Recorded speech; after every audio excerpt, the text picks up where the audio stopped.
সহজপন্থী করে আল্লাহ তাআলা আমার এই উম্মতকে পৃথিবীতে পাঠিয়েছে। পড়েন সুবহানাল্লাহ। দেখেন, বের করবেন, মোবাইল বের করবেন। আমার দিকে তাকিয়েছেন তো? আচ্ছা, তাহলে আমরা শুরু করি। জি, আমার দিকে তাকান। নাহমাদুহু ওয়া নুসাল্লি আলা রাসূলিহিল কারীম। আম্মা বা'দু ফাআউযু বিল্লাহি মিনাশ শাইতানির রাজীম। বিসমিল্লাহির রহমানির রহিম। فبما رحمة من الله لنت لهم ولو كنت فظا غليظ القلب لانفضوا من حولك فاعف عنهم واستغفر لهم وشاورهم في الأمر فإذا عزمت فتوكل على الله إن الله يحب المتوكلين صدق الله العظيم رب اشرح لي صدري ويسر لي أمري واحلل عقدة من لساني يفقه قولي কোরিয়া মুসলিম ফেডারেশনের আওতাধীন সং উরি জামি মসজিদের আয়োজনে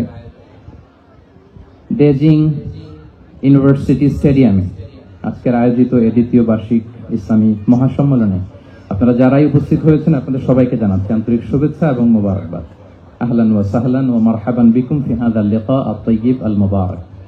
শুরুতে আমরা আল্লাহ রাব্বুল ইজ্জা ওয়াল জালালের দরবারে শুকরিয়া জ্ঞাপন করছি যে আল্লাহ তাআলা এত চমৎকার একটি পরিবেশে আমাদের প্রিয় মাতৃভূমি বাংলাদেশ থেকে হাজার হাজার কিলোমিটার দূরে দক্ষিণ কোরিয়ার এই ইউনিভার্সিটির স্টেডিয়ামে কিছুদিনই কথা শুনবার জন্য আমাদেরকে আসার বসার সুযোগ করে দিয়েছেন।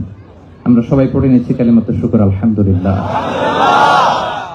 আল্লাহ রাব্বুল ইজ্জা ওয়াল জালালের দরবারে লাখো কোটি শুকর এবং সুজুদ এবং প্রশংসা শেষে আমি আজকের এই প্রোগ্রামের অর্গানাইজিং কমিটিকে অন্তরের অন্তঃস্থল থেকে ধন্যবাদ জানাতে চাই, যারা দীর্ঘদিন অনেক চেষ্টা করে অনেক আয়োজন করে আজকের এই চমৎকার ফুলের বাগানকে তারা সাজিয়েছেন। তাদেরকে আমরা শুভেচ্ছা জানাই, ধন্যবাদ জানাই।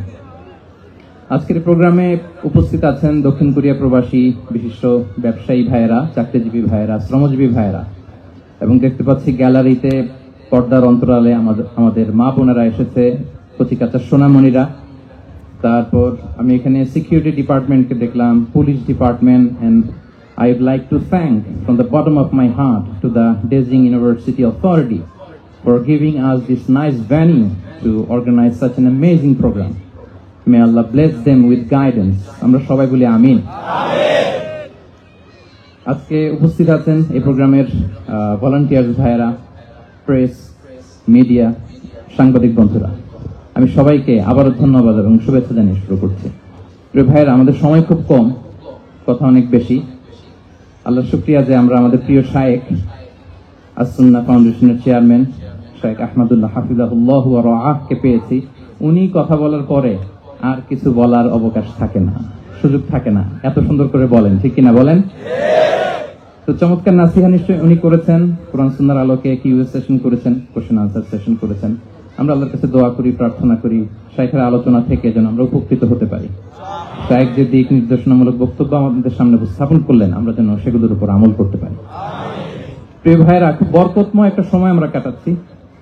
রবিউল আউয়াল মাস, এটা মিলাদুন নবীর মাস, সিরাতুন নবীর মাস, বিষ্ণু ইসলামের সিরাত আলোচনার মাস। পুরো মাস জুড়ে আমরা বিষ্ণু ইসলামের আসিরা আল আতেরা, বরকতময় সিরাত নিয়ে, মিলাদ নিয়ে আমরা আলোচনা করে থাকি। তো আজকের এই সন্ধ্যায় আমি বিষ্ণু ইসলামের সিরাত থেকে ছোট্ট একটা টপিক নিয়ে অল্প কয়েক মিনিট কথা বলবো ইনশাআল্লাহ। এবং আমি আশা রাখবো এখন যেমনি আপনারা ঠিক চুপচাপ নীরব হয়ে বসে আছেন মাগরিবের আজান পর্যন্ত, শেষ পর্যন্ত আপনারা ঠিক এভাবেই বসে আমাদেরকে সাহায্য করবেন, কোঅপারেশন করবেন। প্রিয় ভাইরা, যে টপিকটি আমি চুজ করেছি আপনাদের জন্য আজকের এই কনভেনশনে বা কনফারেন্সে, সেটা হচ্ছে আমাদের প্রিয় নবী বিশ্বনবী মুহাম্মদ রাসূলুল্লাহ সাল্লাল্লাহু আলাইহি ওয়াসাল্লামের আচরণ কেমন ছিল। কেমন ছিল আমার প্রিয় নবীজির আচরণ? তিনি মানুষের সাথে কেমন আখলাকে, কেমন ব্যবহার তিনি করতেন, কেমন ডিলিংস করতেন, তার ইন্টারাকশন গুলো মানুষের সাথে কেমন ছিল, তার আচরণ কেমন ছিল, এই টপিকে আমরা কথা শুনবো। আমরা যদি কোরআনকে জিজ্ঞেস করি যে কোরআন তুমি বলো তো বিষ্ণু ইসলামের আচরণ কেমন ছিল, আমার নবীর আখলাক কেমন ছিল, ব্যবহার কেমন ছিল, কোরআন খুব প্রিসাইজলি আমাদেরকে জানায় এবং বলে যে ওয়া ইন্নাকা লাআলা খুলুকিন আযীম, and verily you are on a very good standard of character. এর অর্থ হচ্ছে নবী হে, নিশ্চয়ই আপনি নৈতিক চরিত্রের সর্বোচ্চ মানের উপর প্রতিষ্ঠিত। সুবহানাল্লাহ। চারিত্রিক মাধুর্যতা, চারিত্রিক নির্মলতা, উন্নত চরিত্র, সর্বোত্তম চরিত্র বলতে আমরা যা বুঝাই তার সবটা দিয়ে আল্লাহ তাআলা বিষ্ণু ইসলামের চরিত্রকে নির্মাণ করেছেন। বিষ্ণু ইসলামের মাথার চুল থেকে পায়ের নখ পর্যন্ত একটা কলমের কালির ডট ফেলার ক্ষমতা বিশ্বের কারণে, ঠিক কিনা বলেন? এজন্য আল্লাহ বলছেন ওয়া ইন্নাকা লাআলা খুলুকিন আযীম, নৈতিক চরিত্রের সর্বোচ্চ স্ট্যাটাস, সর্বোচ্চ মানে আপনি নবী হয়ে প্রতিষ্ঠিত। এবং তিনি বলতেন ওয়া ইন্নামা বুইসতু লিউতাম্মিমা মাকারিমাল আখলাক, আমি উত্তম আচরণের পূর্ণতা দান করার জন্য এই পৃথিবীতে এসেছি, উত্তম চরিত্রের পূর্ণতা দিতে, চারিত্রিক পূর্ণতা দিতে, বিশ্ববাসীকে উত্তম চরিত্র শিখাবার জন্য এই পৃথিবীতে এসেছি। বিষ্ণু ইসলামের চরিত্রের চাইতে সুন্দর চরিত্র এই পৃথিবীতে কারো কি হতে পারে? আমরা তো আমাদের নেতাদের চরিত্রের ব্যাপারে বলি আমার নেতার চরিত্র ফুলের মতো। আসলে কোথায় কি বলতে হবে এই সেন্সটাই আমাদের নাই। আল্লাহু আকবার। বিষ্ণু ইসলামের চরিত্রের ব্যাপারে স্বয়ং আল্লাহ তাআলা সার্টিফাই করেছেন। এবং আম্মা জান আয়েশা রাদিয়াল্লাহু তাআলা আনহাকে যখন জিজ্ঞেস করা হতো যে হে আম্মা, আপনি বলেন তো আমাদের নবীর চরিত্র কেমন ছিল, কাইফা কানা খুলুকু রাসূলিল্লাহ, কেমন ছিল নবীর চরিত্র, সাহাবারা বড্ড আগ্রহ নিয়ে জিজ্ঞেস করতেন। আম্মা জান আয়েশা বলেছেন কানা খুলুকুহু আল কোরআন, বিষ্ণু ইসলামের চরিত্র ছিল কোরআনী চরিত্র। কোরআনে যা করতে বলা হয়েছে, যা করতে বারণ করা হয়েছে, তা প্র্যাকটিক্যালি বিশ্বনবীর জীবনে সেটা করে দেখানো হয়েছে। এবং তিনি বলতেন ইনদামা রাসূলুল্লাহ সাল্লাল্লাহু আলাইহি ওয়াসাল্লাম ইয়ামশি আলাল আরদ কাআন্নাল কুরআনা ইয়ামশি আলাইহি, বিষ্ণু ইসলাম যখন রাস্তা দিয়ে হেঁটে যেতেন as if a living Quran is walking on the street, মনে হতো একটা জীবন্ত কোরআন রাস্তা দিয়ে হেঁটে যাচ্ছে। এত সুন্দর ছিল বিষ্ণু ইসলামের চরিত্র।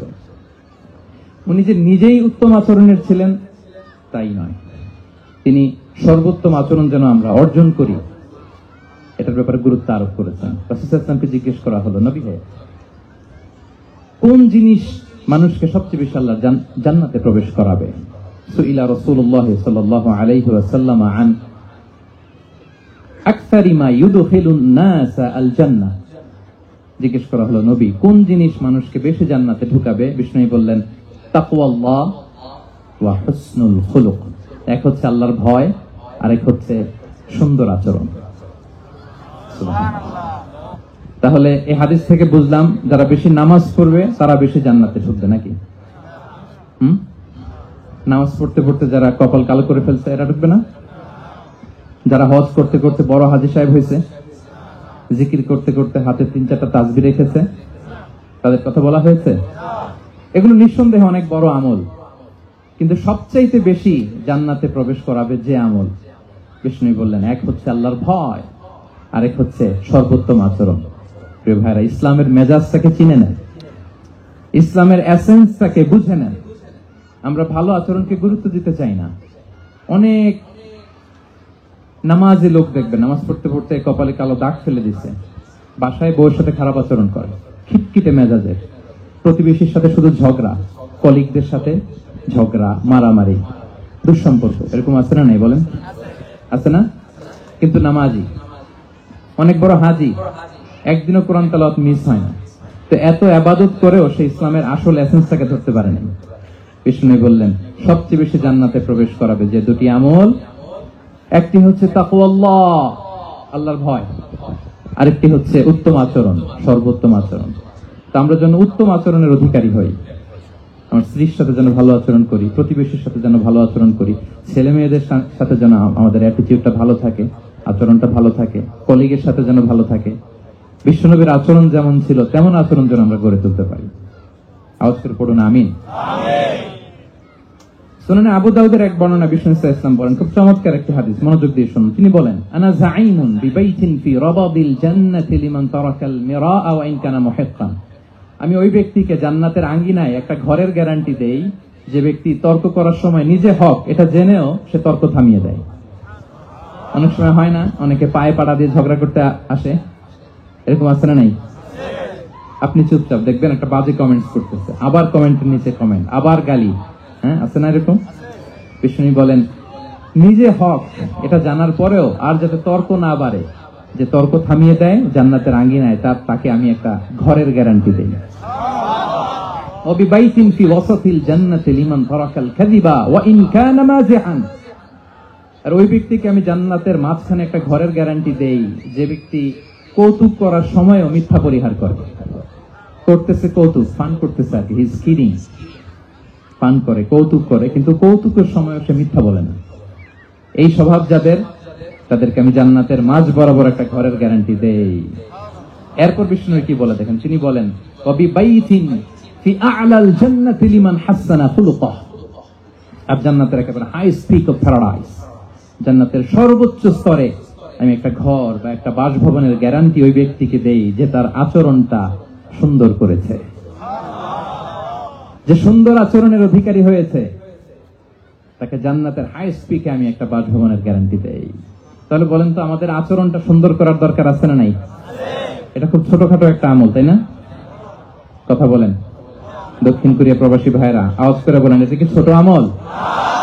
দেখলে সালাম দিব, সুন্দরভাবে কথা বলবো, ভালো উইশ করব, হ্যাঁ, হিংসা জিঘাংসা অহংকার থেকে মুক্ত থাকবো, খিটখিটে মেজাজের হব না, অলওয়েজ স্মাইলিং ফেস থাকবে আমার, হৃদ্যতাপূর্ণ আচরণ। এই কাজটা কি ছোট আমল? আওয়াজ করে বলেন এই আমলটা কি ছোট না বড়? প্রিয় ভাইরা, বিষ্ণু ইসলাম সবার সাথে এরকম মাধুর্যতাপূর্ণ আচরণ করতেন, ছোট থেকে বড়, নারী থেকে পুরুষ, বন্ধু থেকে শত্রু, সবার সাথে সুন্দর আচরণ করতেন। এবং তার এই চমৎকার আচরণে মুগ্ধ হয়ে তার অনেক শত্রু মুহূর্তে তার বন্ধুতে পরিণত হয়েছে। তাহলে আসুন আমরা দেখি আমাদের প্রিয় নবীজির আচরণ কেমন ছিল। এটা ছিল ভূমিকা কথা, ইন্ট্রোডাক্টরি ডিসকাশন। এটা বুঝলে পুরো আলোচনা বুঝবেন। আলোচনার এই পর্যায়ে এসে আমি যতটুকু বললাম এটা সবার কাছে ক্লিয়ার না ভাইয়েরা? প্রিয় নবীজির আচরণ কেমন ছিল এটা নিয়ে আমরা শুনবো। শুরুতেই আমরা দেখি যে শিশুদের সাথে বিষ্ণু ইসলাম কেমন আচরণ করতেন। এই যে এত বলার পরেও লুকিয়ে লুকিয়ে অনেকে মোবাইল বের করেন, আপনি যে ডিস্টার্ব করতেছেন আমাদের, মেহরবানি করে করবেন না, এদিকে তাকান। তাহলে শিশুদের সাথে পেয়ারা নবীজি কেমন আচরণ করতেন সেটা আমরা শুনবো। আমরা যদি থ্রু দ্য লেন্স অফ সিরা অথবা through the lens of Sunnah lens দিয়ে, আমরা তো এক একজন এক এক লেন্স লাগাই, তো দেখবেন যে সুন্দর একটা গ্লাস করলে যেটা যেই কালার ওইটা দেখা যায়, কিন্তু নীল গ্লাস করলে গোটা দুনিয়াটা, লাল গ্লাস লাগালে দুনিয়াটা। এই জন্য কোরআনের লেন্স দিয়ে আমরা বিশ্ব দেখি। কোন লেন্স দিয়ে বিশ্ব দেখবো? We see the world through the lens of Quran. আজকের আলোচনাটা আমরা করবো থ্রু দ্য লেন্স অফ সিরাতের আলোকে, সুন্নাহর আলোকে দেখি বিষ্ণু ইসলাম শিশুদের সাথে তিনি কেমন আচরণ করতেন।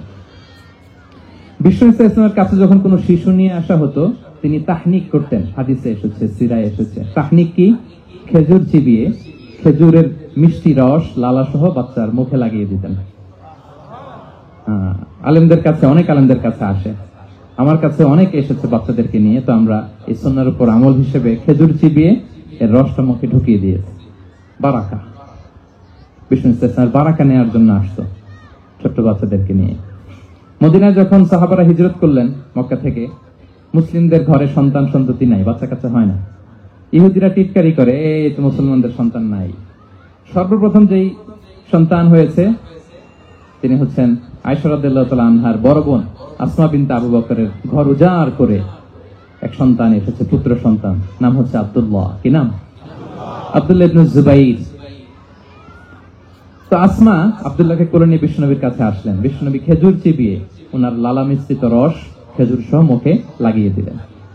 তো আসমা সবসময় গর্ব করে বলতেন যে আমার সন্তানের পাকস্থলীতে সর্বপ্রথম যেটা ঢুকেছে এটা হচ্ছে বিশ্বনবীর লালা মিশ্রিত খেজুরের রস। আল্লাহু আকবার। বাচ্চারা আসছে বিষ্ণু তাহনিক করতেন, এবং এটা ল্যাবরেটরিক্যালি প্রুভড, সায়েন্টিফিক্যালি প্রুভড যে বাচ্চার জন্মের পরে এরকম মিষ্টি দিলে, স্পেশালি ডেটস নির্যাস যদি দেয়া হয়, তাহলে এটা তার ইমিউন সিস্টেম বাড়ায়, রোগ প্রতিরোধ ক্ষমতা বাড়ায়, তার ব্লাড সার্কুলেশন বাড়ায়, রক্ত সঞ্চালন বাড়ায়। বিষ্ণুনবী এটা করতেন। অনেক মায়েরা বরকতের জন্য বিষ্ণুনবীর কোলে বাচ্চা দিতেন।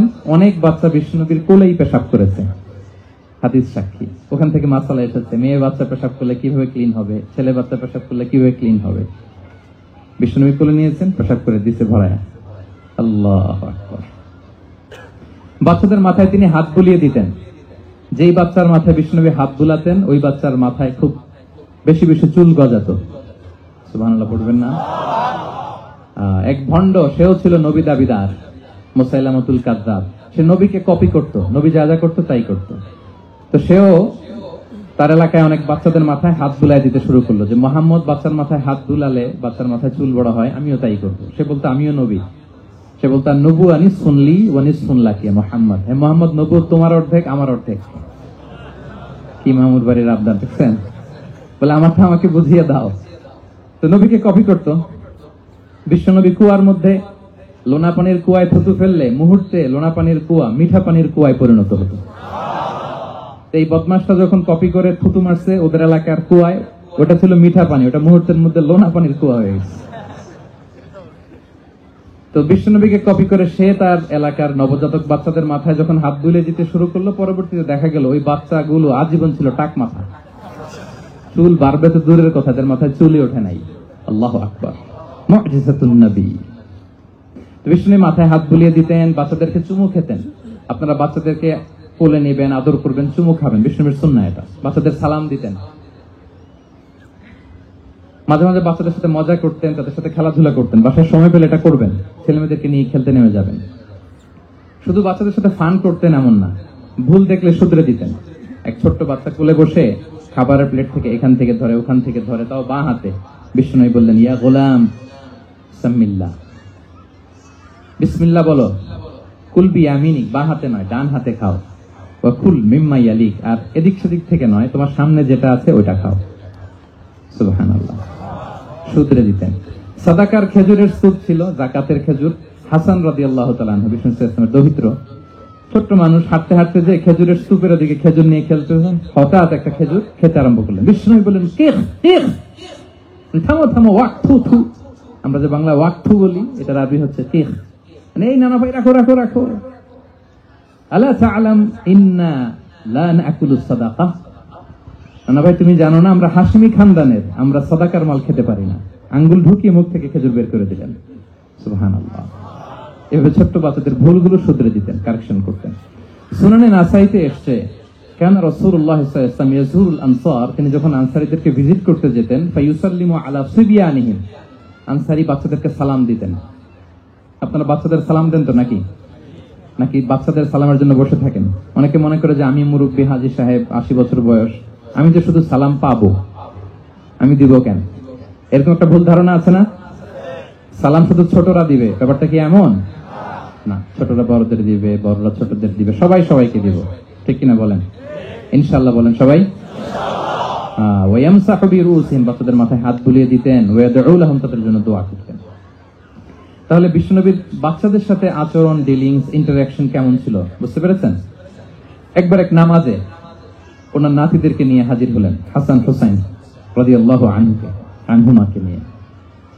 তো নামাজের এক সিজদায় বিশ্বনবী এমন লম্বা সময় সিজদায় পড়ে রইলেন, মাথা আর উঠান না। মুসল্লিরা তো অবাক, সাহাবারা ভাবলেন হায় রে, নবীজি অসুস্থ হয়ে গেলেন নাকি, অথবা ওহী নাজিল হলো নাকি। নামাজ শেষে সাহাবারা জিজ্ঞেস করলেন ইয়া রাসূলুল্লাহ, আপনি কি অসুস্থ হয়েছেন নাকি ওহী নাজিল হচ্ছিল? এত লম্বা সিজদা দিতে তো কখন দেখি নাই। বিশ্বনবী বললেন না না, কুল্লুন যালিকা লাম ইয়াকুন, কোনটাই না, বরং ওয়ালাকিন্নাবনি ইরতাহালানি, আমার নানা ভাই হাসান হুসাইন সিজদারত অবস্থায় আমার পিঠের উপরে উঠে বসেছিল। ফাকারিহতু আন উআজ্জিলাহু হাত্তা ইয়াকদিয়া হাজাতা, আমি উঠে গেলে তাদের ডিস্টার্ব হবে, এজন্য সিজদায় পড়েছিলাম। যতক্ষণ তাদের পিঠে উঠে খেলতে মনে চেয়েছে তারা খেলেছে, তারা নেমেছে, তারপরে সিজদা থেকে মাথা উঁচু করে দাঁড়িয়েছি। কি কনসিডারেশন ছিল, কি কনসিডারেট পিপল ছিলেন। সুবহানাল্লাহ বিহামদিহি। তা আমরা কাঁধে নিয়ে খেলবো তো দূরের কথা, আমরা অনেকে বাচ্চাদেরকে মসজিদে দেখলেই রেগে যাই, আছে না নাই? অনেক মুরব্বীরা আছে মসজিদে বাচ্চা দেখতে পারে না, দেখবেন হ্যাঁ, খিটখিটে মেজাজের হয়ে যায়, রিঅ্যাক্ট করে। আলহামদুলিল্লাহ গত অনেক বছর ধরে বাংলাদেশে এটা নিয়ে আমরা কন্টিনিউয়াসলি বলেছি যে না, শিশুদেরকে আপনারা মসজিদে আসলে ধমক দিবেন না, ভুল করলে, আওয়াজ করলে, চিৎকার করলে তাদেরকে বকা দেওয়া যাবে? বলেন। আজকে যদিও বকা খেয়ে মসজিদ থেকে ফিরে যায়, আর কোনোদিন মসজিদের দিকে পা বাড়াবে? ও যাবে ক্লাবে, হ্যাঁ, ও যাবে গানের কনসার্টে, আর ফেরাতে পারবেন মসজিদে? আর আসবে না। খবরদার, আপনার একটা ধমকের কারণে মসজিদমুখী কোনো শিশু যেন অন্যদিকে না যায়। বুঝাবেন যে আপু এটা আমাদের ইবাদতগাহ, পবিত্র জায়গা, কিন্তু দুষ্টামি করতে হয় না, আওয়াজ করতে হয় না, আল্লাহ তোমাকে অনেক গুনাহ দিবে। গুনার ভয় দেখালে কিন্তু বাচ্চারা দুষ্টামি করে না, দেখবেন, ঠিক কিনা বলেন? এই সেন্সটা তাদের আছে, এভাবে বুঝাবেন। মুসনাদে আহমদ একটা হাদিস এসেছে, বিষ্ণু ইসলাম ওনার চাচাতো ভাইদেরকে নিয়ে দৌড় প্রতিযোগিতা করাতেন, লাইন ধরে দাঁড় করাতেন আর বলতেন, মান সাবাকা ইলাইয়া ফালাহু কাদা ওয়া কাদা, সবাই দাঁড়াও, দেখি কে কার আগে আমাকে দৌড়ে ধরতে পারে, যে ধরতে পারবে তাকে পুরস্কার দিব। আল্লাহু আকবার। এবং বিষ্ণুনবীর এই কথা শুনে সবাই দৌড়ে যে বিষ্ণুনবীর ঘাড়ের উপর উঠতো, বুকের উপর উঠতো, ঝাঁপিয়ে পড়তো, বিষ্ণুনবী সবাইকে ধরে আগলে নিতেন, প্রত্যেকের গালে চুমু খেতেন, পড়েন সুবহানাল্লাহ। এই ছিল শিশুদের প্রতি বিষ্ণু ইসলামের আচরণ। তো আমরা এরকম আচরণ করি কিনা? আমাদের আচরণটা আমাদের বাচ্চা, আমাদের আত্মীয় স্বজনের ছোট ছেলে মেয়ে, আমরা কোথাও শিশুদেরকে যদি দেখি, আমরা তাদের সাথে কিভাবে আচরণ করি, একটু মিলিয়ে নিন কার আচরণ কেমন, এরকম করেন কিনা। আমি আর জিজ্ঞেস করতে চাইলাম না, জাস্ট আস্ক ইউরসেলফ, নিজেকে জিজ্ঞেস করুন যে আমরা আমাদের বাচ্চাদের সাথে এরকম আচরণ করি কিনা। তাহলে প্রথম পয়েন্টটা ক্লিয়ার, শিশুদের সাথে বিষ্ণু ইসলামের কেমন আচরণ ছিল। এটা কি আপনাদের কাছে ক্লিয়ার হয়েছে প্রিয় ভাইরা? আপনাদের কষ্ট হচ্ছে না? হ্যাঁ, শেষ করে দিব? আরো কয়েক মিনিট শুনবেন তো? ইনশাআল্লাহ পড়েন সবাই। আচ্ছা, শিশুদের পার্ট শেষ, এবার দেখি বয়স্কদের সাথে, অ্যাডাল্টদের সাথে বিষ্ণু ইসলামের আচরণ কেমন ছিল, বড়দের সাথে কেমন আচরণ করতেন আমরা। আসুন দেখি। সাহাবারা তো সবচেয়ে বেশি বিশ্বনবীর সঙ্গ পেয়েছেন, তাই না? বিশ্বনবীর সবচেয়ে বেশি সঙ্গ পেয়েছেন কারা? আওয়াজ করে বলুন, ক্লাসের মতো কারা? সাহাবারা সবচেয়ে বেশি সঙ্গ পেয়েছেন। তাদের সাথে কেমন আচরণ ছিল? যে আয়াতটি দিয়ে আমি শুরু করেছি, আল্লাহ বলেছেন, ফাবিমা রাহমাতিন মিনাল্লাহি লিনতা লাহুম ওয়ালাউ কুনতা ফাযযান গালিযাল কলবি লানফাদ্দু মিন হাওলিক। সাহাবারা বিশ্বনবীর এত ভালোবাসা পেয়েছেন, এত সুন্দর আচরণ পেয়েছেন, তারা বিশ্বনবীকে সবসময় আগলে রাখতে চাইতেন, ঘিরে থাকতে চাইতেন, তার সঙ্গ ছাড়তে চাইতেন না। পড়েন সুবহানাল্লাহ। সবসময় ঘিরে রাখতে চাইতেন। বাসায় ভাল লাগে না, বিষ্ণুনবীর কাছে চলে যেতেন। ওয়াইফের সাথে মনোমালিন্য, নবীর দরবারে চলে যেতেন। এমনকি কোন সাহাবীর পেটে যদি ক্ষুধা লাগতো, ঘরে খাবার না থাকতো, তারা বিষ্ণুনবীর কাছে চলে যেতেন। তারা বলতেন, নবীর চেহারার দিকে তাকিয়ে থাকলেই আমাদের ক্ষুধা মিটে যেত। আগলে রাখতেন সবসময় বিষ্ণু ইসলামকে। আর সবসময় বিষ্ণু ইসলাম একটা স্মাইলিং ফেস নিয়ে তাদের সাথে কথা বলতেন, মুচকি হাসবেন। বিষ্ণু বলেন, তাবাসসুমুকা ফি ওয়াজহি আখিকা সাদাকা, you smile to your brother, it's a charity. তোমার ভাইয়ের দিকে তাকিয়ে তুমি যে মুচকি হাসো, এটা সাদাকা দেওয়ার সওয়াব কামিয়ে ফেলো তুমি। এবং সাহাবারা বলতেন, মা রাআইতু আহাদান আকসারা তাবাসসুমান মিন রাসূলিল্লাহ সাল্লাল্লাহু আলাইহি ওয়াসাল্লাম। বিশ্বনবীর চাইতে বেশি কাউকে আমরা কোনোদিন মুচকি হাসি দিতে দেখিনি। মুচকি হাসেন তো আপনারা? তো গোমরা মুখ করে রাখছেন কেন? হাসেন, হাসেন, মুচকি হাসেন, হাসবেন। হাসতে পয়সা লাগে? হ্যাঁ, কত অন লাগে বলেন মুচকি হাসি দিতে? হ্যাঁ, আচ্ছা, লাগে না তো মুচকি হাসবেন। হাসলে যদি সাদাকার সওয়াব হয়, তো আমরা মুখ গোমরা করে রাখবো কেন? আমরা কি করব? মুচকি হাসবো। রাজি আছেন? দেখবেন, যিনি মুচকি হাসে তাকে সবাই পছন্দ করে, আর যিনি গোমরা মুখ থাকে তার দেখতে ভালো লাগে। আমার ভালো লাগে না, আপনাদের লাগে? লাগে? লাগে না, লাগে না। হাসি কিন্তু সংক্রামক, ইতিবাচক ভাবে সংক্রামক। আপনি হাসলে দেখবেন, হেসে হেসে কথা বলে যার সাথে বলতেছেন তারও একটা হাসি। আপনি গোমরা মুখে থাকলে ওই ব্যক্তিও গোমরা মুখ, ঠিক কিনা বলেন? এবং মুচকি হাসলে স্বাস্থ্য ভালো থাকে, মানসিক স্বাস্থ্যের সাথে এটা সম্পর্ক আছে। মুচকি হাসবেন। মোবাইল বন্ধ করবেন। এই যে খুব দায়িত্বশীলতার সাথে আমি মুচকি হেসে হেসে ভিডিও করতেছি। প্রিয় ভাইরা, দেখেন বিষ্ণু ইসলাম কেমন কনসিডারেট ছিলেন। বিশ্বনবী যদি কারোর সাথে মুসাফা করতেন, ভাই একটু হাত মিলান তো, এই যে ওই লোক হাত সরানোর আগে বিশ্বনবী হাত সরাতেন না। যখন উনি হাতটা টান দিতেন, তখন নবী হাত টান দিতেন। কারোর সাথে কথা বলার সময় এইভাবে আর চোখে তাকাতেন না, এইভাবে না। কথা বলতে হইলে ঘুরে তার দিকে হয়ে তাকে সম্মান দিয়ে, রেসপেক্ট দিয়ে কথা শুরু করতেন। কেউ কোনো গুরুত্বপূর্ণ কথা কানে কানে বলতে চাইলে তিনি কথা শেষ না হওয়া পর্যন্ত মাথা সরাতেন না। সুবহানাল্লাহ, আস্তে বলেন। আল্লাহু আকবার, আল্লাহু আকবার। একটু মিলিয়ে নেই, আসলে কি আমরা পারি এত চমৎকার আচরণ উপহার দিতে? আল্লাহ,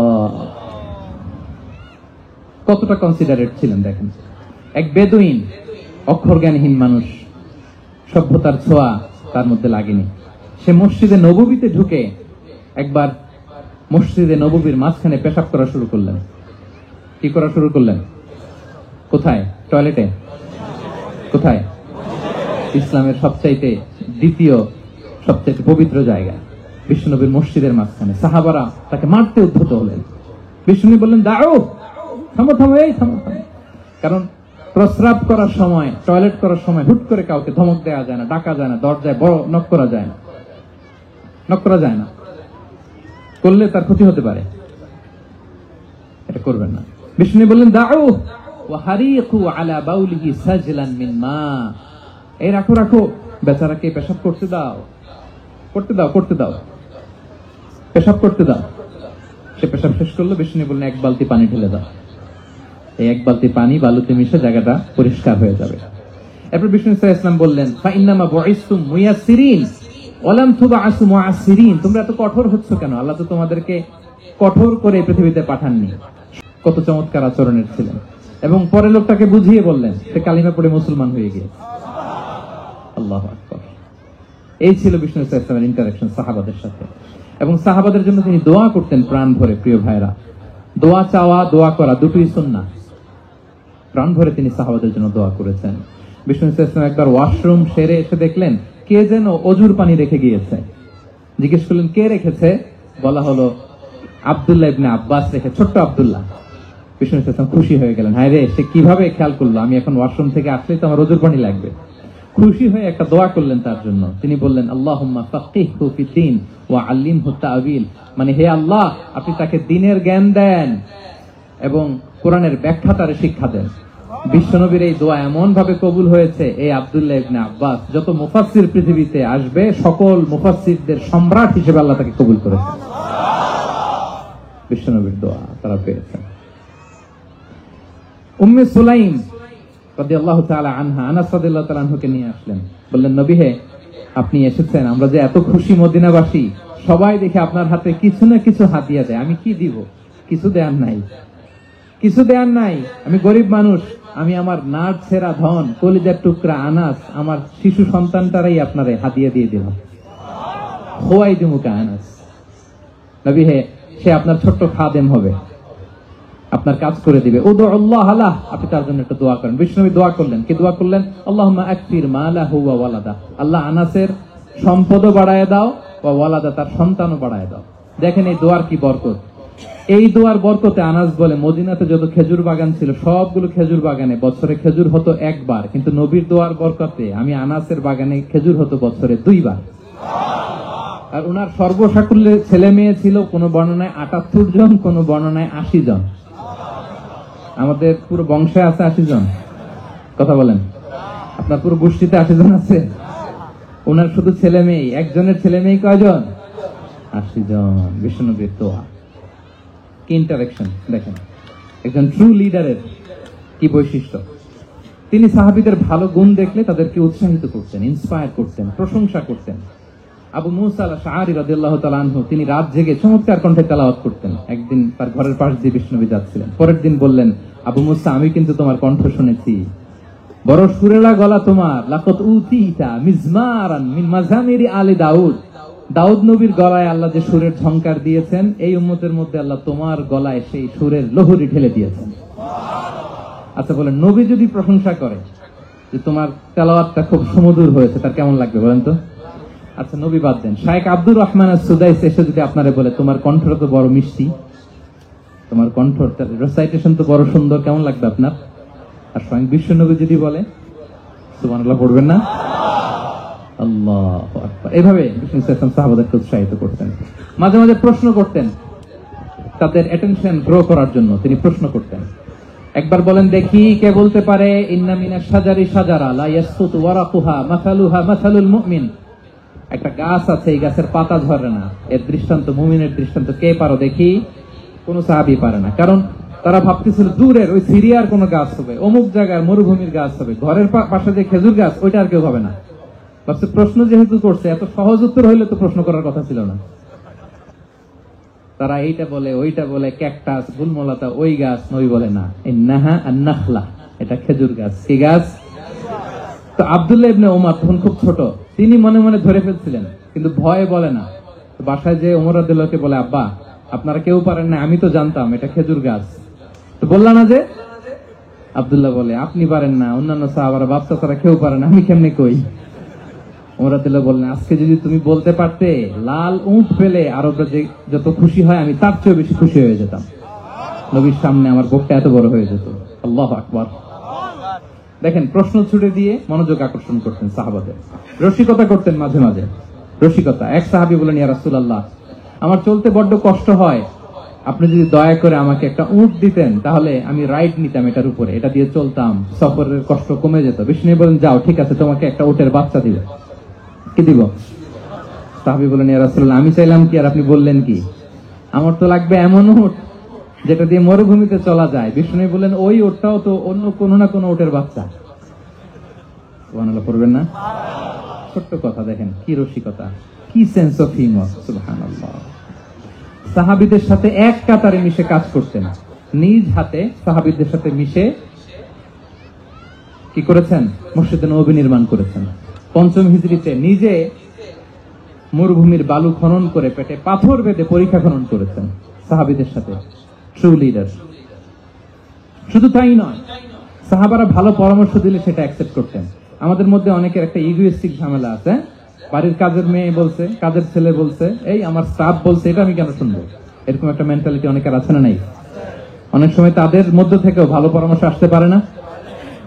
বলেন পারে কিনা? বিশ্বনবী দেখতেন কেউ ভালো পরামর্শ দিলে সেটা পিক করতেন, নিয়ে নিতেন। বদরের যুদ্ধে মুসলিম সৈন্যরা কোথায় ক্যাম্প করবে, বিশ্বনবী হঠাৎ একটা জায়গায় ক্যাম্প স্থাপনের নির্দেশনা দিলেন। হাব্বাব ইবনুল মুনজির রাদিয়াল্লাহু তাআলা আনহু, তিনি বললেন, ইয়া রাসূলুল্লাহ, অনুমতি দিলে একটা কথা বলবো। কি কথা? এই যে আপনি ক্যাম্প স্থাপন করলেন এখানে, এটাকে আল্লাহর আদেশে না আপনার ইচ্ছায়? নবী বললেন, আমার ইচ্ছা, এটা আল্লাহর আদেশ নয়। বিষ্ণু বললেন, তাহলে ঠিক হয় নাই, লোকেশন সিলেকশন ঠিক হয় নাই, তাহলে কোথায়? হাব্বাব বললেন, ইয়া রাসূলুল্লাহ, ওই যে কূপ দেখা যায় ওখানে, দ্যাটস আওয়ার লোকেশন, ওখানে করলে ভালো হবে। কেন? বলতেছে, আমরা ওখানে ব্যারিকেড দিয়ে রাখবো, পানি আমাদের কন্ট্রোলে থাকবে, কুরাইশরা পানির অভাবে যুদ্ধ ছাড়াই মরবে, আমরা পানি খেয়ে যুদ্ধ করবো। সুবহানাল্লাহ বলেন। বিশ্বনবী সাথে সাথে হাব্বাবের কথা মেনে নিলেন, বলে যে না, আমি যে ডিসিশন দিয়েছি সৈন্যদের মধ্যে আবার ছড়িয়ে দাও, we should change our location. আল্লাহু আকবার। তাহলে সাহাবাদের সাথে ইন্টারেকশন কি ফ্র্যাঙ্কলি, কি ওপেন মাইন্ডেড। সুবহানাল্লাহ বিহামদিহি। তাহলে শিশুদের সাথে গেল, বড়দের সাথে, সাহাবাদের সাথেও গেল। আপনারা উঠতেছেন কেন ভাইয়েরা? আসর পড়েন নাই? কাজা হয়ে যাবে নামাজের জন্য। হ্যাঁ, উঠবেন না মেহরবানি করে, অল্প কয়েক মিনিট, কেউ উঠবেন না। লম্বা সময় তো ওয়াশরুমের ব্যাপার থাকে, অনেকের হয়তো আবার নামাজ ছুটে গিয়ে। আল্লাহ। আচ্ছা, ৩ নম্বরে স্টাফের সাথে, কর্মচারীর সাথে, সেবকের সাথে বিষ্ণু ইসলাম কি আচরণ করেছেন? বিষ্ণু ইসলামের অনেক খাদেম ছিল, সিরাতে এসেছে। সবার কথা তো বলা যাবে না, একজনের কথা বলি, আনাস রাদিয়াল্লাহু তাআলা আনহুর কথা। আনাস, লক্ষ্মীপুরে আমি এক জায়গায় ওনার কোন একটা ওয়াজ করতে যে আমি বললাম, আনাস নামটা কেমন লাগে? কারণ অনেকে বাচ্চা নিয়ে এসে বলে, হুজুর নাম রেখে দেন। তাই আমি বললাম, আজকে এখানে নাম দিয়ে দেই আনাস। এই বছর এই লক্ষ্মীপুরে যত বাচ্চা হবে যাদের মনে চায় আনাস রেখে দিয়েন। ৩-৪ বছর পরে শুনি আনাস দিয়ে লক্ষ্মীপুর ভরে গেছে। অনেকে আমাকে জানাইছে ছেলের নাম কি আনাস। তো বলে যে, ওই যে হুজুর আপনি 19 সালে আমাদের লক্ষ্মীপুরে এসে বলছিলেন, ওই কথা থেকে আমরা, পেটে ছিল বাচ্চা, আমরা নিয়ত করে ফেলছি আনাস রাখবো। আনাস নামটা অনেক সুন্দর না? সাহাবাদের নামগুলো চুজ করে করে ছেলেদের নাম রাখবেন। উনি ছিলেন বিষ্ণু ইসলামের খাদেম। কোনদিন তিনি কোন ওনার স্টাফকে, সেবককে, খাদেমকে মারধর করেন নাই, কোনদিন। আমরা তো পান থেকে চুন খসলে, আল্লাহ, বাংলাদেশে ওই যে লোহার খুন্তি গরম করে কাজের মেয়ের পিঠে শাকা দেওয়া হয়, এরকম আছে না নাই? ডাকাত বলেন। মানবাধিকার কর্মী, আবার নারী আন্দোলনের বড় নেত্রী, কিন্তু ঘরের ভেতরে দেখা যায় তার আসল চরিত্র। কারো আসল চরিত্র যদি জানতে চান, কয়েকটা জায়গায় নক করলে জানা যায়। এক হচ্ছে তার বউ, তার ব্যাপারে কি বলে, তার স্ত্রী। এরপর তার ড্রাইভার কি বলে, তার ঘরের কাজের মহিলাটা কি বলে। এদের কাছে নক করলেই আপনি বড় সাহেবের আসল তথ্য পেয়ে যাবেন। কথা বুঝতে পেরেছেন? আনাস রাদিয়াল্লাহু তাআলা আনহু বলেন, খাদিমতুন নবিয়্যা 10 সিনিন ফামা ক্বালা লি উফ ফামা ক্বালা লি লিমা সানা'তা ওয়ালা লিমা লা সানা'তা। আমি 1 বছর 2 বছর নয়, 10 বছর বিষ্ণুনবীর খাদেম ছিলাম। আওয়াজ করে বলেন তো, কয় বছর? একদিনের জন্য আমার কোনো কাজে বিরক্ত হয়, ইস, আরে বিরক্ত হয়ে আমরা এগুলো বলি না? একদিনের জন্য বলেন, একদিন, একটি মুহূর্তের জন্য। এই 10 বছরে একটিবারও পেয়ারা নবীজি বলেন নাই আনাস এটা কেন করলে, একবারের জন্য বলে নাই আনাস এটা করলে না কেন, একবারের জন্য তিনি বলেন। আনাস রাদিয়াল্লাহু তাআলা আনহু বলেন, একদিন একটা কাজে সম্ভবত জুব্বা আনতে আমাকে বিষ্ণু পাঠিয়েছিলেন। আমি ছোট মানুষ, জুব্বা আনতে যে ভুলে আমি মদিনার বাচ্চাদের সাথে খেলতে আরম্ভ করলাম, খেলা দেখতে আরম্ভ করলাম। বাচ্চারা রাস্তায় খেলাধুলা করে না, বিষ্ণুনবী যেটা আনতে পাঠিয়েছে ওইটা না এনে ভুলে, ছোট মানুষ তো সেও দাঁড়িয়ে দাঁড়িয়ে মদিনার ছেলে মেয়েদের খেলা দেখতেছে। এখন সময়ের পর সময় যায়, ঘন্টার পর ঘন্টা যায়, আনাস তো আর আসে না জুব্বা নিয়ে। বিষ্ণুনবী ভাবলেন হায় রে আনাস মনে ভুলে গেছে, যাই নিজের কাজ নিজেই করে নিয়ে আস। বিষ্ণুনবী বেরোলেন, বেরোই দেখে ওই তো আনাস, আমার আনাস বাচ্চাদের সাথে খেলা দেখতেছে। আমরা হইলে কি করতাম, আমরা হইলে কি মাইর, ওই যে ডাইরেক্ট মাইর। আল্লাহ, আজকে তোর একদিন কি আমার একদিন না। বিষ্ণুনবী গেলেন, তিনিও বাচ্চাদের সাথে খেলা দেখতে শুরু করলেন, কিছুই বললেন না, শুধু আলতো হাতে আনাসের পিঠে হাত রাখলেন, ঘাড়ে আলতো হাতে। বিষ্ণুনবীর হাতটা রেশমের চেয়েও সফট ছিল, হাত রাখলেন। হাত রাখাতে আনাস রাদিয়াল্লাহু তাআলা আনহু ফানাযারতু ইলাই, তিনি বলেন আমি পিছনের দিকে তাকালাম, বিষ্ণুনবীর দিকে আমি তাকালাম, হঠাৎ করে দেখলাম যে বিষ্ণুনবী। তাকানোর পর পর আমি ভয় পেয়ে গেলাম, কিন্তু বিষ্ণু সাল্লাল্লাহু আলাইহি ওয়াসাল্লাম ধমকও দেয় নাই, কিরা আনাস তুই এখানে, এটাও বলে নাই। তাকালাম, ওয়া হুয়া ইয়াদহাক, তিনি একটা মুচকি হাসি দিলেন। বললেন আনাস তোমাকে না কাজে পাঠিয়েছিলাম, এখানে কেন? আনাস বলে ইয়া রাসূলুল্লাহ ক্ষমা করে দেন, আমি যাচ্ছি। আনাস বলে বিশ্বনবীর সেদিনের মুচকি হাসির শাসন মরার আগের দিন পর্যন্ত আমার এই সোজা রাস্তায় রেখেছে। ভাইরা আমার, শাসন করতে জানলে পিট্টি দেয়া লাগে না, ধমক দেয়া লাগে না, মার দেয়া লাগে না। শাসন করতে জানলে একটা মুচকি হাসি দিয়ে শাসন করা যায়, ঠিক কিনা বলেন? তাহলে কর্মচারীর সাথে তার আচরণ কেমন ছিল আমরা জানলাম। এবার জানবো স্ত্রীর সাথে আচরণ। স্ত্রী যার সাথে আমার সম্পর্ক খুবই গভীর, খুবই মজবুত, তার সাথে কেমন আচরণ ছিল। সিরাতে অনেক কথা এসেছে, আমাদের সময় নেই, সংক্ষেপে বলি। স্ত্রীদের তিনি আগে সালাম দিতেন, মসজিদ থেকে ঘরে পৌঁছে দিতেন, ঘরের কাজে সহযোগিতা করতেন, ওঠে ওঠার সময় হেল্প করতেন, মাঝে মাঝে স্ত্রীদের পরামর্শও নিতেন। আপনারা এগুলো করেন তো? করেন? এই যে আওয়াজ নাই, পেছনে কিন্তু ভাবিরা বসে আছে সবাই, উল্টা পাল্টা বললে এখানে উইটনেস আছে, খবর আছে আজকে। এগুলো করেন? করেন? হ্যাঁ, করতে হবে, করতে হবে। বিষ্ণু সাল্লাল্লাহু আলাইহি ওয়াসাল্লাম নিজ হাতে ঘরে উটের দুধ দহন করতেন, রুটি সেকা দিতেন, কাপড় সেলাই করতেন, এই কাজগুলো করতেন। এবং আম্মা জান আয়েশা রাদিয়াল্লাহু তাআলা আনহাকে এত ভালোবাসতেন, তিনি বলেন আমি গোশত খেয়ে ওইটার হাড্ডিটা রেখে দিলে বিষ্ণুনবী আমার খাওয়া হাড্ডিটা নিয়ে আবার চুষতে শুরু করতেন। আমি গ্লাসের যেখান দিয়ে পানি খেতাম, পেয়ালার খুঁজে খুঁজে বিষ্ণুনবী ওই জায়গায় ঠোঁট লাগিয়ে পানি খেতেন। মাইমুনা রাদিয়াল্লাহু তাআলা আনহা বলেন যে আমি আর বিষ্ণুনবী এক বালতি থেকে মগ দিয়ে পানি নিয়ে দুজনে গোসল করেছি। সুবহানাল্লাহ, একটু আসতে বলেন। আল্লাহু আকবার, কি চমৎকার আচরণ। এবং স্ত্রীদের নিয়ে তিনি সফর করতে বেরোতেন। একবার রাত্রিবেলা বিষ্ণু সাল্লাল্লাহু আলাইহি ওয়াসাল্লাম এবং আম্মা জান আয়েশা রাদিয়াল্লাহু তাআলা আনহা, বিষ্ণু বলেন চলো তো আমরা একটু দৌড় দেই, এক্সারসাইজ হয়ে যাবে। দুইজনে দৌড় দিলেন। তখন আম্মা জান আয়েশা রাদিয়াল্লাহু তাআলা আনহা একটু স্লিম ছিলেন, তো দৌড়ে বিষ্ণুনবী পিছে পড়ে গেলেন, আম্মা জান আয়েশা ফার্স্ট হয়ে গেলেন, আগে চলে গেলেন। বড্ড খুশি, উনি বিষ্ণুনবীকে হারিয়েছেন। আবার অনেক বছর পরে, তখন সময়ের ব্যবধানে আম্মা জান আয়েশা একটু হেলদি হয়ে গিয়েছেন, আগের মতো আর চিকন নেই। আবার বিষ্ণুনবী কোনো এক রাতে বললেন আয়েশা চলো আজকে একটু এক্সারসাইজ করি, দৌড় দেই। দুজন মিলে দৌড় দিলেন।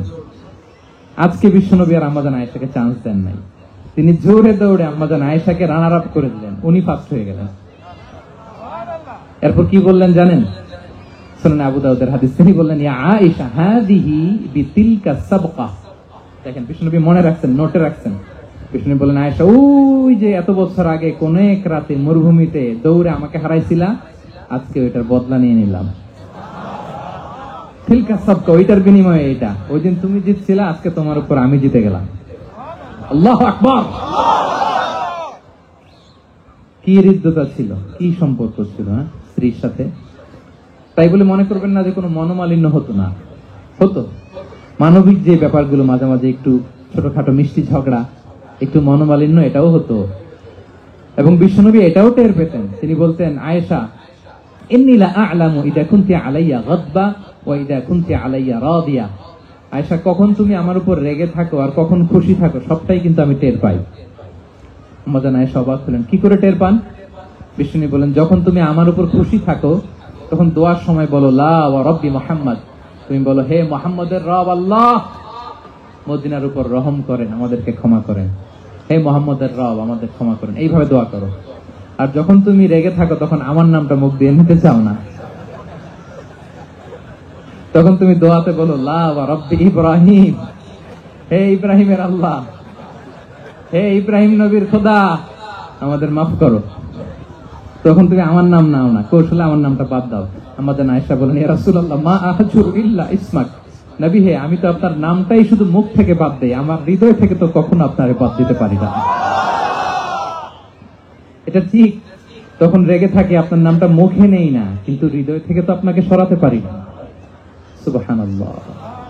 এই ছিল বিষ্ণুর সাথে স্ত্রীদের সম্পর্ক। প্রিয় ভাইরা, আমরা যদি একটু দেখি প্রতিবেশীর সাথে কেমন আচরণ করতেন নেইবার। বিষ্ণু বলতেন, মান কানা ইউমিনু বিল্লাহি ওয়াল ইয়াউমিল আখিরি ফালইউকরিম দাইফা, যে আল্লাহ বিশ্বাস করে, আখিরাতে বিশ্বাস করে, সে যেন প্রতিবেশীকে সম্মান করে। এবং একবার আবু যার আল গিফারি রাদিয়াল্লাহু তাআলা আনহুকে বিষ্ণু সাল্লাল্লাহু আলাইহি ওয়াসাল্লাম বলেন, আবু যার ইযা তাবাখতা মারাতান ফাআকসির মাআ, হে আবু যার তুমি যদি কখনো ঝোল তরকারি রান্না করো, ঝোলের তরকারি খাইছেন? আপনাদের সাউথ কোরিয়াতে তো বিখ্যাত একটা ঝোলের তরকারি আছে, কি নাম জানো? মাছের ম্যাগি বাগা, মেংথাম। আমরা একটা শব্দ শিখছিলাম, কি জন্য বলে? খামসা হামনিদা। কয়েকটা শব্দ শিখাই দিচ্ছে ভাইরা আমাকে। তো এই যে নামটা বললাম, ঝোলের মধ্যে ট্যাংরা মাছ, শিং মাছ ঝোল দেয়া একটা তরকারি। তা আবু যার গিফারিকে বিষ্ণু সাল্লাল্লাহু আলাইহি ওয়াসাল্লাম বলেন, ইযা তাবাখতা মারাকান ফাকসির মা, হে আবু যার কখনো যদি ঝোলের তরকারি রান্না করো একটু বেশি করে পানি দিও, যাতে করে তোমাদের পাশাপাশি তোমার প্রতিবেশীর সাথে একটু ঝোল শেয়ার করতে পারো। প্রতিবেশীকে এত গুরুত্ব দিতেন। তিনি বলতেন, লাইসাল মুমিন আল্লাযী ইয়াশবা ওয়া জারুহু জাইউন ইলা জামবিহ, সে মুমিন নয় যে পেট পুরে খায় আর তারা প্রতিবেশী না খেয়ে রাত যাপন করে, সে মুমিন নয়। দেখেন প্রতিবেশীকে কত গুরুত্ব তিনি দিয়েছেন। বিশ্বনবীর এক ইহুদি প্রতিবেশী ছিল। কোন ধর্মের? সবাই বলেননি, একসাথে আওয়াজ করে বলেন, কোন ধর্মের প্রতিবেশী? ওই ইহুদির এক ছেলে বিশ্বনবীর কিছু কাজ করে দিতেন। অনেকদিন হলো ছেলেটা আসে না, ছোট্ট ইহুদি ছেলে, মোবাইল বন্ধ, ছোট্ট ইহুদি ছেলে আসে না। খোঁজ নিলেন, শুনলেন সে অসুস্থ। শুনলেন ইহুদি ছোট্ট ছেলেটা কি? বিশ্বনবী দেখতে গেলেন। মুসলিম শিশুকে দেখতে গেলেন নাকি? কোন ধর্মের শিশু? তার মানে আপনার প্রতিবেশী যদি হিন্দু হয়, বৌদ্ধ হয়, খ্রিস্টান হয়, দ্যাট ডাজন্ট ম্যাটার, আপনি তার বিপদে আপদে পাশে থাকবেন। এটাই ইসলামের শিক্ষা, ঠিক কিনা বলেন? এই যে আপনাদের এখানে বুদ্ধিস্ট নেইবার আছে, হিন্দু নেইবার আছে, খ্রিস্টান নেইবার আছে, তারা বিপদে পড়লে তো আপনার যাওয়ার দরকার নেই না? যাবেন, খোঁজ খবর নিবেন, ভিজিট করবেন, পাশে দাঁড়াবেন। আপনি যে তাদের খোঁজ খবর নিতেছেন, মুসলিম হয়েও আপনি এত চমৎকার আচরণের, এটা দেখেই অনেকে কালিমা পড়ে মুসলমান হয়ে যাবে। এটাই তো দ্য বিউটি অফ ইসলাম, ইসলামের সৌন্দর্য। বিশ্বনবী হিন্দু মুসলিম ইহুদি বাছেন নাই, ছোট্ট ইহুদিটাকে দেখতে গেলেন। যে দেখে হায় রে, কাতর হয়ে সে বিছানায় মৃত্যু সজ্জায় শুয়ে আছে। বাচ্চাটার মাথায় হাত বুলিয়ে দিলেন। হাত বুলিয়ে বাচ্চাটাকে, ইহুদি বাচ্চাটাকে বললেন, আসলিম, হে শিশু তুমি ইসলাম ধর্ম গ্রহণ করো। এখন ছোট্ট মানুষ, তার বাবা আবার পাশে দাঁড়িয়ে আছে, আব্বা কি বলে না বলে, সে নাযারা ইলা ওয়াজহি আবি, বাবার দিকে তাকালেন। তা বাবা বলে, আতিয়া আবুল কাসিম, মানে বিষ্ণু কুনিয়াত বড় ছিল কাসিম, তাকে বলা হতো আবুল কাসিম। ইহুদি বাবা বলল, মোহাম্মদ যা বলে তাই করো। সাথে সাথে সে বলল, আশহাদু আল্লা ইলাহা ইল্লাল্লাহ ওয়া আশহাদু আন্না মুহাম্মাদুর রাসূলুল্লাহ।